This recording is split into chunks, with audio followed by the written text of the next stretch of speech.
Love that energy. Let's keep it going, guys. All right, let's keep it. Calm down a little bit. It's going to be a little. My name is Patrick Sisson. I am a freelance reporter. I'm based in Los Angeles. I contribute writing about development, urbanism, and technology to New York Times, Bloomberg, Fast Company. I'm going to be hosting this great panel about the future of delivery. And before we jump into it, I'm going to have everyone go around and give an introduction, and then we'll jump into conversation. Hi, everyone. My name is Brandon Schuh. I'm the head of specialty insurance for Christensen Group. So, got that going for you. Hey, everyone. I'm John Adams. I lead product for Instacart. I've been at Instacart about 6 years and worked across very deep in fulfillment at Instacart on the consumer experience and on our merchant side as well. Hi, everyone. I'm Justin Merolla. I lead on-demand logistics for Mapbox, where we provide search and maps and navigation to some of the world's largest companies, including Instacart, DoorDash, Uber, Walmart, BMW, and more.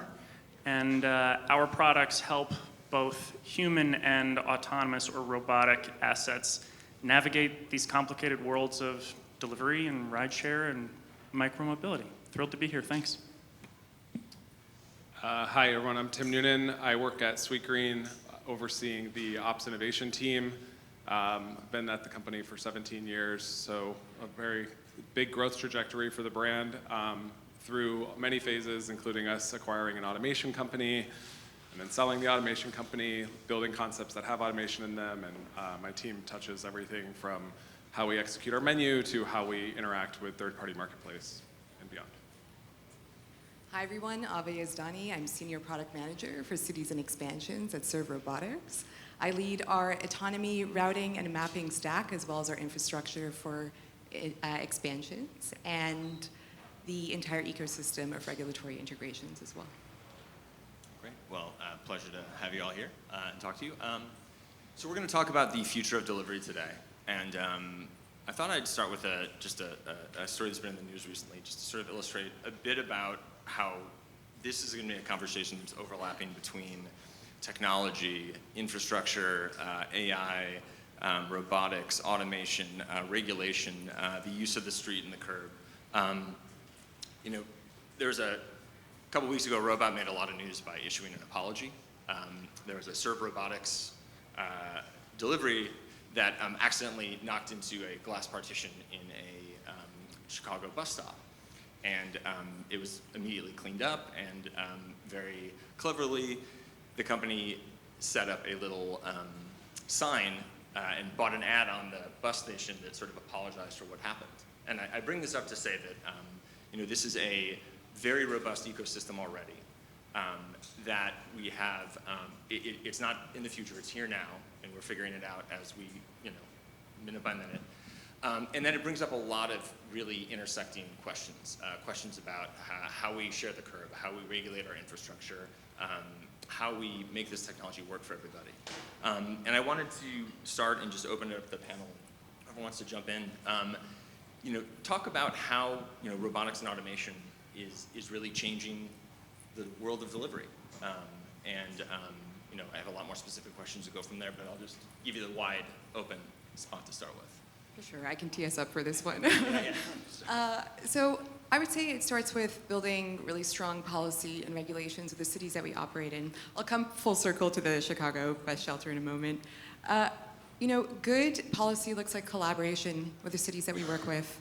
And there's often a balance to strike between finding the right regulatory needs and fostering innovation and commerce in a manner that benefits the public good.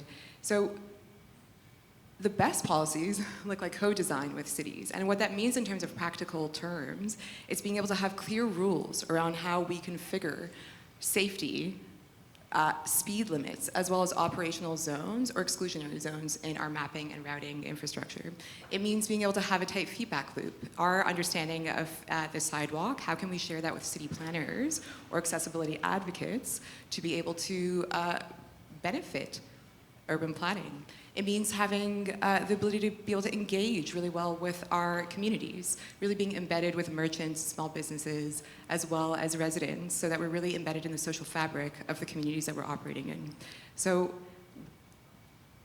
an interesting case or recent example, and to kind of augment the Chicago incident as well, is in West Hollywood, we were able to share, our robots were able to identify areas where we were missing curb cuts.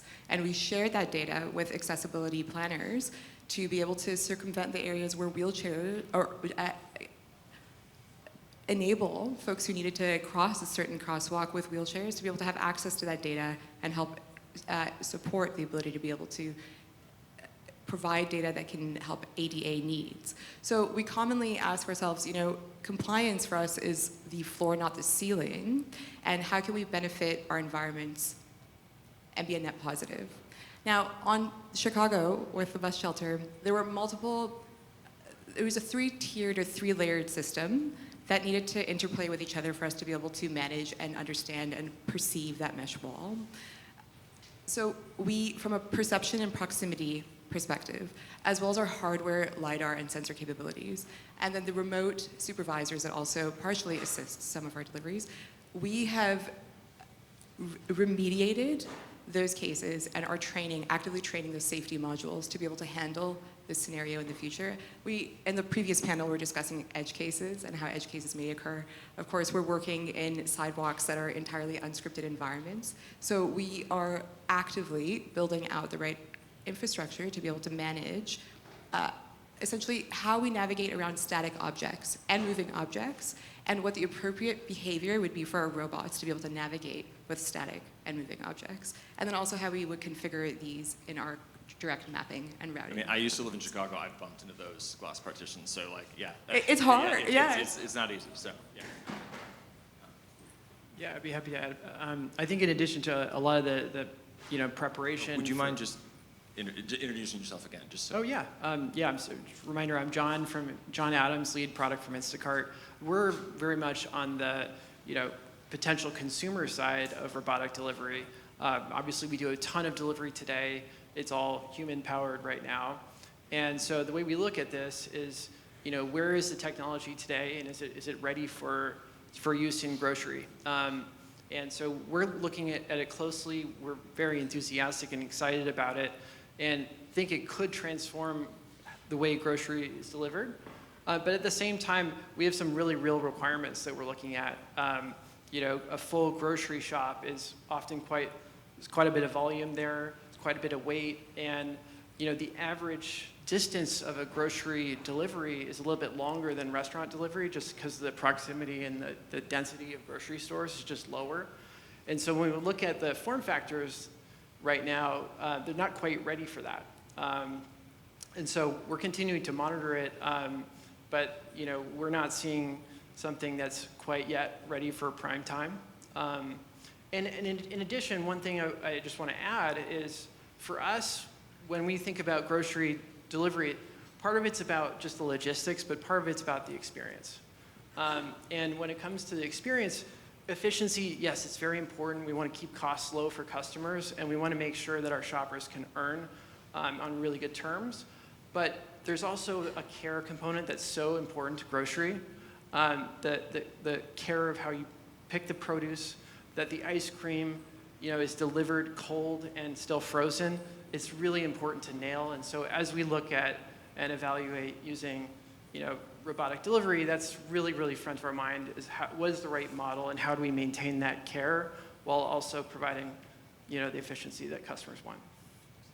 I think there's also, I agree with all of that. I think that's very valuable. I think there's also a macroeconomic component or backdrop to how robots are going to be transforming this landscape and already have begun to. And I think, it wasn't too long ago when the name of the game was get it to the customer as fast as possible at any cost. I remember placing orders and texting my friends and being like, it got here in 6 minutes. That was a crazy time. It was like a magic trick, but those magic tricks are really, really expensive. And so I think capital markets have shifted and the dynamics in these marketplaces has shifted such that now it's about unit economics and cost per delivery or cost per ride or cost per trip. And it's about predictability and reliability, and robots help enable some of that. Another key performance indicator for a lot of these marketplaces is retention, driver retention. You're probably going to get a pretty high retention rate from a robot that works for a company. And that's great, but you're not fighting against those other human capital components that would require that. And so I think it's changed a lot as a result. I think robots entering the market at the time that they have is in front of this backdrop of this change in KPIs. It's about profitability, and robots can help enable that. I think freaky fast delivery by Jimmy John's really scared the insurance industry, so I'm glad you all are here. Again, my name's Brandon Schuh from Christensen Group. I don't want to kill the buzz in the room talking about insurance, so I'll try to be brief. But necessary. I think the most interesting part of the landscape right now is just the amount of volatility and change. You have robots, you have bikes, you have trikes, you have quads, you have cars, and then you have the people, in some cases, delivering, and those people might be riding one of these different mediums. And from an insurance standpoint, we are working on trying to make sure that we are fluid and versatile in terms of how we cover those risks and how we wrap them all together. There's different policies for these different mediums, whether it's an auto liability policy or a general liability policy, but how do we fill in the gaps in terms of when somebody's going from, when a platform is going from human delivery to robotic delivery, and you want those risks covered on the same policy, how does that work? So I think that's the most interesting thing that's happening right now in your space. Makes sense. Yeah, from Sweetgreen perspective, a lot of the topics around speed and convenience were top of mind when we purchased Spice and developed the Infinite Kitchen, because we were trying to drive speed and consistency. Well, one of the biggest things that we need to think about when we deliver, a lot of people say, oh, Sweetgreen's a bowl-based product, so it delivers easily. It's not, at least you don't have a cheeseburger or something, like you have to worry about that. But we obsess over the quality of the food and the time from when the food is done to when it's in a customer's hands, and believe that it's not as good as it should be. And so part of that is how our human production lines produce food and what type of promise times we can give to third-party marketplace providers. And so with the Infinite Kitchen in our restaurant, we were able to cut our kind of prep time commitments in half, essentially, making sure that food got to customers in less than 30 minutes, which was such a big thing for us that they couldn't do. And so now, as we think about, okay, the other side of that, we're talking about how do we integrate better so that those companies know exactly when the food is ready. And I have overseen design at our company for a long time, and we're thinking a lot about the pickup point in the restaurant and how it needs to be aware of automation in the future and enabling that, having things closer to storefronts and doors so we can run them out, versus assuming a courier can kind of walk through the restaurant and pick up an item and off they go. So there's a lot of thought on our side about space planning needs for the future with automation.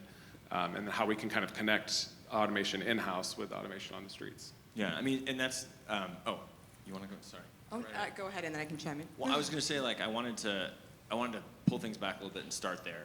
Let's take that whole journey, right? From the store and the restaurant, how do we need to evolve the design of these spaces? You just mentioned how you're thinking about it. Would love to get anyone else's thoughts on what needs to be done to make that easier, to make that more efficient, to fit in with sort of the whole delivery ecosystem. I'll kind of build on what you just mentioned here on pickup legs as well. I never thought the answer to what keeps you up at night would be parking spots, but it certainly is on how we are able to locate ourselves around the merchants that we work with. But internally we have this mantra where speed used to be, of course, the headline, but reliability is now the core product. So our commitment is that we're able to continue to have a completion rate that is 99.8% in terms of our delivery completion rate for the merchants that we work with. And in any given day, Serve robots are able to go from New York to Miami over the course of lunch, and then Miami to LA over the course of dinner, and then we're able to keep going. So there's an aspect of reliability and being able to keep moving and doing it in a manner that is safe and perceived well by the public that is imperative for us. But then there's also delight and expressions that are able to communicate with people. So something that is really top of mind for us at Serve is the ability to be able to have our robots have the right expressions that are able to communicate intent to the public. So that looks like the right emotes, the right communication modules, the right running sounds and lights that are able to intersect with people well. I had this really interesting observation on a recent visit on site in Miami where I saw a pedestrian meet our robot at a crosswalk, and they both hesitated. They were almost polite with each other. They were almost differential. And so this was interesting for me to observe that this small design that we're able to incorporate in the ability for our robot to express itself actually is able to engage in a way that has an impact on people and their perception and how they feel about it. I have 3 young boys. Do you get people who jump on the robots? Do kids do that quite often? Because that's been my experience so far with them. Some mischief occurs. I mean, and so does any of that, and I know I want to say Maggie is a program like a talking program that's maybe coming out on some updated robotics and delivery systems, but I'm curious, how do you make it easier for the restaurants and the grocery stores? How do you see maybe that interaction evolving from your end? And also just maybe put things into perspective, any sense of the amount of uptake in terms of hey, every quarter we're seeing this kind of growth in using your robots? Yeah, of course, great question. So part of it is also just how we locate ourselves around our pickup legs and customer drop-off. So it's in the life cycle of a day and then in the life cycle of a delivery. How do we get our robots positioned in a manner that is supporting, this kind of goes back to routing and looking at Mapbox, routing and mapping capabilities. So it's really being able to operationalize. For us, sidewalks are entirely unscripted environments, unlike roadways that are more standardized scripts and environments. So being able to have the right algorithms and dispatch logic that is able to essentially capture and reposition our robots to demand areas or areas where we're strongly operating in from a market perspective. And having the right deployment strategy is a really big part of our growth and our levers that we think about the markets that we're operating in. And then extending that, it goes down to expressions and our communication with merchants. Merchants have a tablet where the different robots that are integrated with, including Coco as well, will receive a notification, but we can actually kind of streamline that process of communication to provide input about when we're arriving, to give advance notice. It's also having the right ability for merchants as well as customers to be able to have good interactions with our touchscreen. And we've recently started evolving actual communication with our robots as well beyond the touchscreen capabilities or the running sounds or the LED lights that communicate intent. It's actually just being able to have a form of an evolution in terms of human-robot interaction, which is also part of the experience that we're building out. Yeah, I think routing and mapping is so critical Absolutely. to these systems because a robot is only as good at navigating the environment as they are equipped with the right mapping and routing technology, right? The right data, the right ground truth, the right curb cuts, all of these things. And so the mapping and routing, whether you're a person delivering or you're a robot delivering, that's the foundation of your profitability. And I think without that, not long ago, maps and routes were updated on a monthly basis. We update our map in seconds.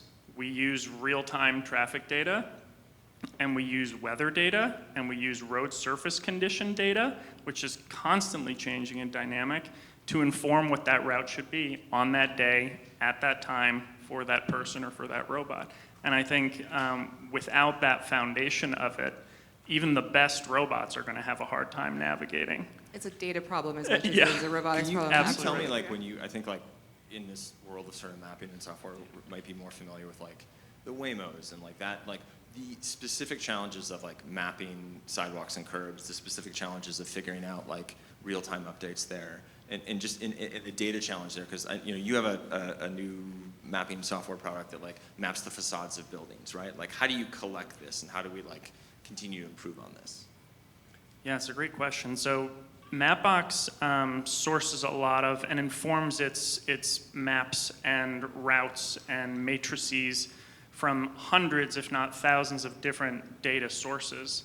One of the newest products that we're rolling out is we are adding 100 million building entrance points down to 4 meters of location precision to our maps, and they're routable points. So instead of now navigating to the center of the building on an aerial map, you are navigating to the correct door. And you can save an enormous amount of time by making that small adjustment and shaving off a few seconds inside of that last 10 meters. And so that's just one example of data that we're incorporating to make the process, whether a robot or person, smoother, more efficient, more cost effective, and a better user experience so that it's just a stickier marketplace all around.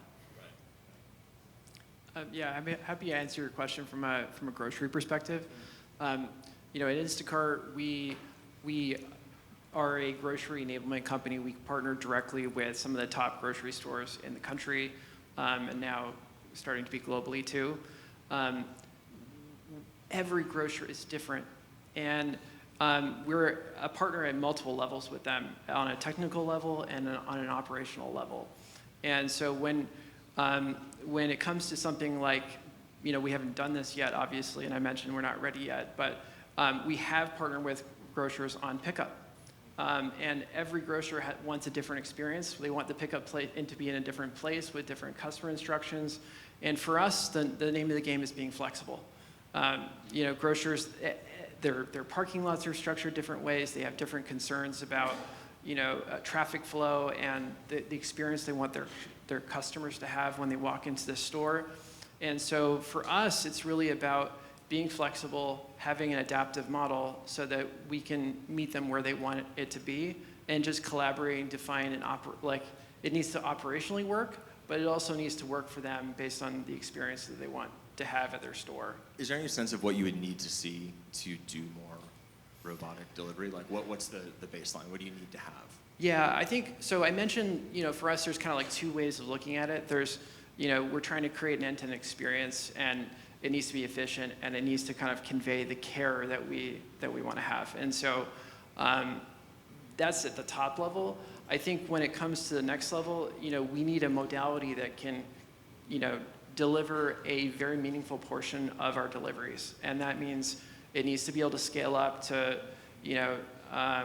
more than 20 pounds. It needs to be able to carry the volume of a meaningful portion of a trunk. And it needs to be able to go more than 2 miles. And a lot of the time that involves traversing streets, because, we operate in urban environments, we operate in suburban environments, and we operate in rural environments too. And it's quite a split. We deliver to 98% of the U.S. population. And so for us, the coverage is really critical. And so that's kind of how we look at it. Yeah, and that raises the question of all these companies are growing quite substantially. We're going to need more vehicles, perhaps with taking up more space. I'm curious, the curb is infrastructure, it's public infrastructure that you don't necessarily create, that you don't fund, you don't repair. If anyone's from Los Angeles, we don't really repair our sidewalks very well at all. In fact, we're not really doing much of that at all today. So how do you deal with that particular challenge, right? Is this about we need vehicles that can handle this, that we need to figure out a way to make, to raise public awareness of the fact that this infrastructure needs to be supported better? How do we improve that aspect of because it feels like at the end of the day, we got to use this road. We're all going to be sharing this. How do we make this work better? It's a combination of, this isn't just a software or hardware problem, it's also a human and operational excellence challenge for us to navigate. So With any city, it's not necessary. Every city is almost its own, and neighborhood, I would actually even say, is its own operating system. We can't just plug and play. We need to come up with the right number of deployments such that we are ensuring that we send out an appropriate number of robots per neighborhood and manage where we park, how many we distribute around merchant corridors to ensure that we are also really adhering to our city's needs and being ADA compliant, not going into residential areas. And these are all configurations that we can build from a routing and mapping capability, have the right operational zones that are included, and then have exclusionary criteria. So there's a fair bit that we can do from a software and hardware perspective to ensure that we have the right dispatch, prioritization, repositioning, algorithms and systems in place, and then the right interplay with hardware to ensure that we have LiDAR sensors that are collecting the right information that can help us inform those decisions. And then the extension of that is our humans in the loop, our operations team that really, when we launched in Chicago, we received feedback. We had to kind of figure out different conditions to operate in. We had the challenge of clustering and having environments where there's a lot of urban fixtures, there's street furniture that we need to be able to navigate around. Weather and seasonality is a significant challenge for us to have to also learn how to operate in. In Chicago, we'll have snow and I lived in Montreal and Toronto, so I say Chicago extremely cold, but I think that's variable to other areas in Canada. And in Miami, we have to be able to handle extreme torrential rain as well. So how are we able to operationalize across that entire spectrum is definitely a challenge. And when we launched in Chicago, we found ourselves essentially bumping into the equivalent of curb cuts because of snowbanks that would form. So we worked with our operations team, and our field team was able to actually go in and help support snow plowing in service of the city. So we engaged in multiple different ways with the community to provide services to the city on behalf of Serve Robotics. So I think there's a lot of true co-creation and collaboration that can happen where we're good neighbors and we're not just here occupying space. We're really kind of expanding and augmenting the environment that we're working in. And I think those are examples that we can learn from. Yeah, I think the data, again, is so critical for the environment, and keeping it up to date is these marketplaces and these ecosystems and urban canyons, they're constantly evolving and changing, and there's new construction, there's new potholes, all of these things. And so Mapbox has our SDKs and our APIs live inside of 700 million monthly active users globally. And so all of that telemetry that's being collected from the anonymized and collected through those vehicles and through the apps in our phones helps inform the map and those updates and the traffic and where there are wrong turns and reroutes and things like that. And so when you add up all of that monthly active user data, we're actually traveling about 2.1 billion miles per week globally. And that data helps inform and keep these road networks and everything up to date. With the robotics, it's particularly tricky because of the curb cut data and sidewalk condition data. All of that's really tough to capture and keep ground truth in real time. But I think, like you said, it's a combination of this operational, like boots on the ground looking at it, like a human looking at it or a robot looking at it, and the AI data flywheel that we're able to spin up with the telemetry data that we generate from our monthly active users. How do you look at this from a insurance risk perspective in terms of like, okay, we have a much more crowded sidewalk, we have robots, different delivery vehicles, what have you, like, is there emerging case law, is there emerging like rules of the road, like how are you figuring this out? Because I imagine like at the end of the day, like when you figure that out, that reduces costs for everyone, that makes this a more efficient system and so on. Yeah, I think it's becoming, unfortunately, more convoluted, especially with all these different mediums. We have states, cities playing a exponentially important role in regulating, and regulating often is, insurance is usually, put out requirements from a regulation standpoint too.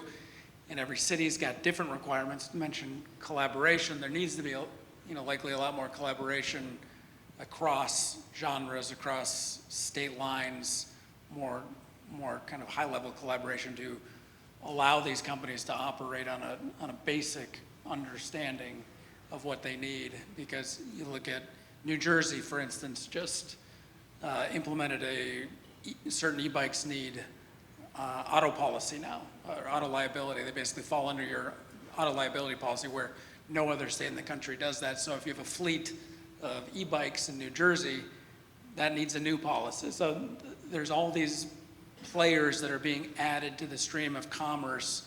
You have a robot that operates on a delivery platform. So you have two players there. You have the robot and the delivery platform. You have the rider, who now in some cases needs their own insurance. AB 371 here in California that I don't think anybody actually complies with.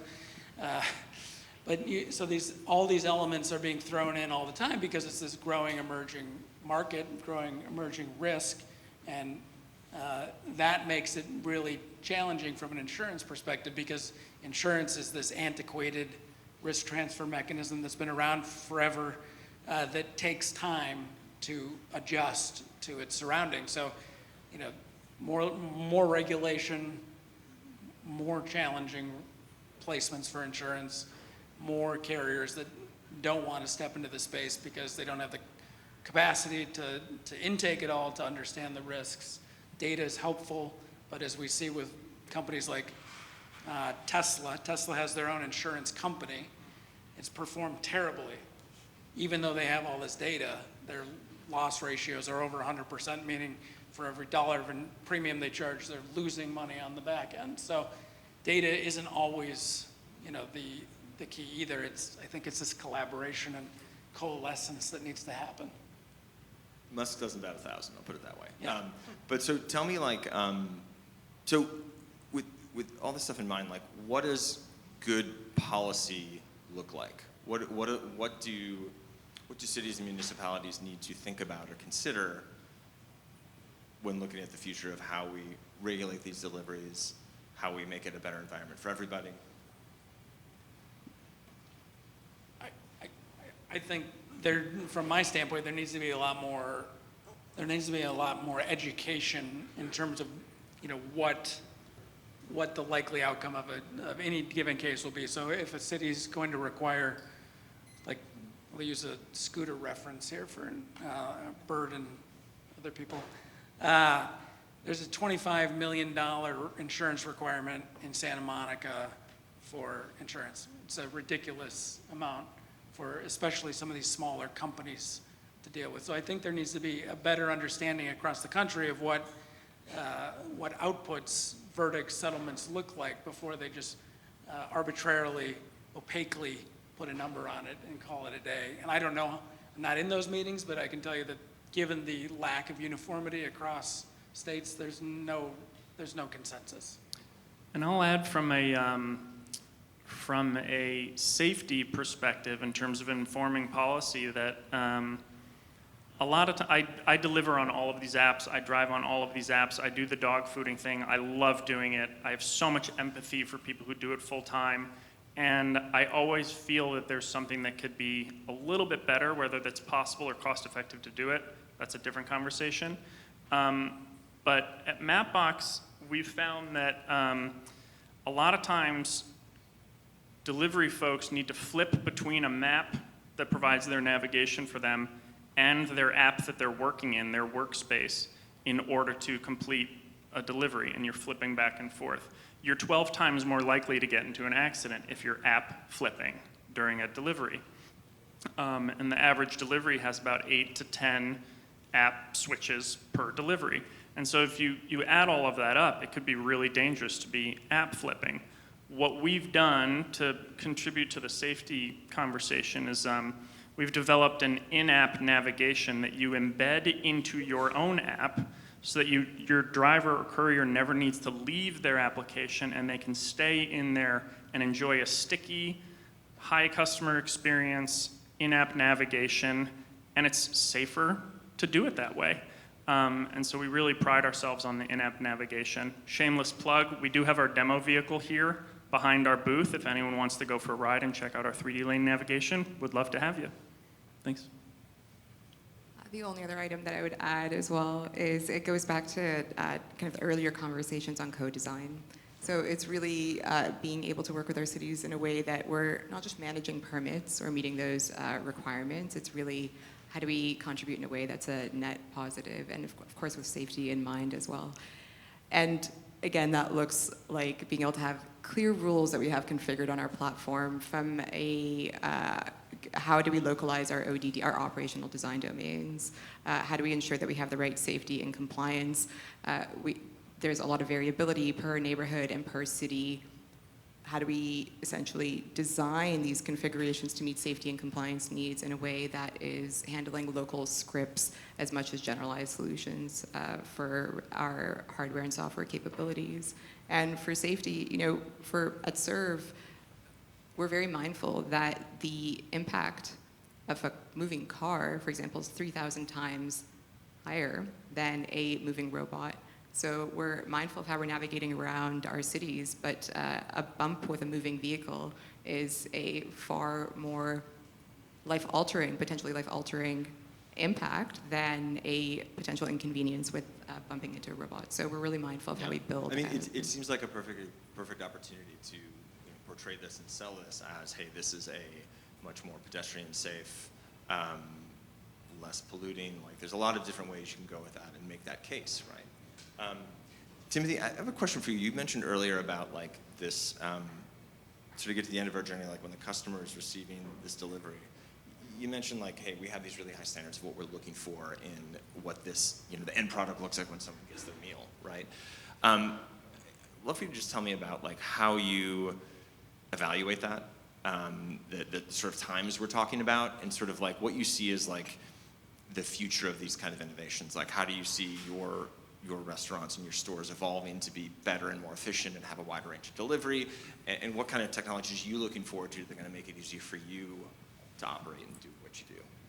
Yeah, that's a great question. I think, we learned a lot when we implemented the Infinite Kitchen about how it could really enable a consistent product for our guests across all channels. We saw a lot of feedback about a really consistent product on the in-store, but then when you ordered something digitally, sometimes it was missing an ingredient or it felt like it was a lighter portion. And when we moved to the automation inside, it was pretty standard for us.